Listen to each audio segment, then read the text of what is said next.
पुण्यश्लोक अहिल्यादेवी होळकर यांच्या स्मृतींना अभिवादन करण्यासाठी आणि जलसंवर्धनाचा संदेश देण्यासाठी आयोजित करण्यात आलेली गोदा ते नर्मदा जलयात्रा आज साईनगरी शिर्डीत दाखल झाली। या यात्रेचं स्वागत करण्यासाठी शिर्डीकरांनी मोठी गर्दी केली होती। मात्र या सोहळ्याचं खरे आकर्षण ठरले ते राज्याच्या दिग्गज नेत्यांनी धरलेला मराठमोळा ठेका।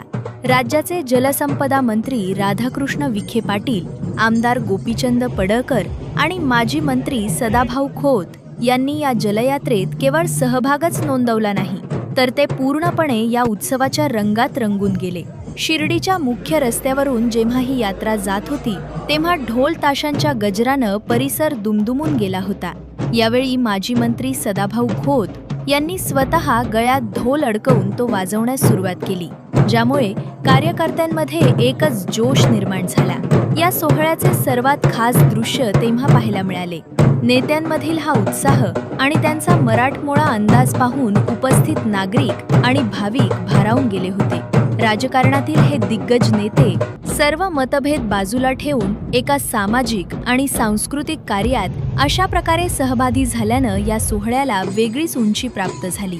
ही जलयात्रा केवळ एक धार्मिक प्रवास नसून ती अहिल्यादेवी होळकर यांच्या जलव्यवस्थापनाच्या कार्याची आठवण करून देणारी आहे। गोदा ते नर्मदा या प्रवासातून पाण्याचे महत्त्व आणि त्याचे जतन करण्याचा संदेश सर्वसामान्यांपर्यंत पोहोचवला जात आहे। शिर्डीतील साईबाबांच्या मंदिरात दर्शन घेऊन या नेत्यांनी या मोहिमेच्या यशासाठी प्रार्थना केली।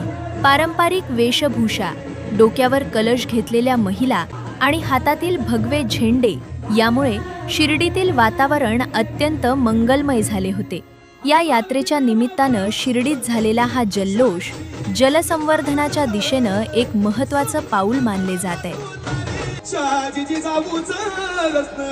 सर्वांनी हात वर करा, हात वर छत्रपतींसाठी।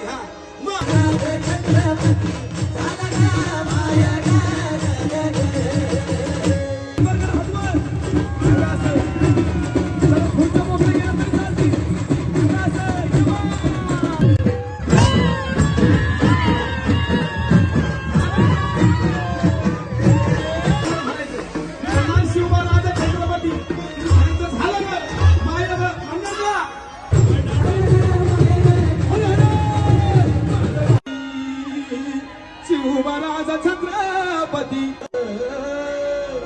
बोला शिवछत्रपती शिवाजी महाराज की।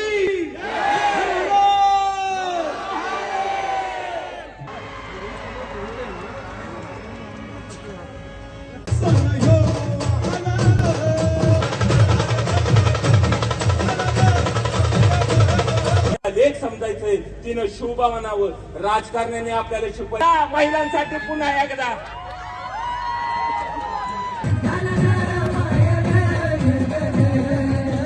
विश्रांती घेतील आणि 10 मिनिटांमध्ये आम्ही आपला सगळा अजून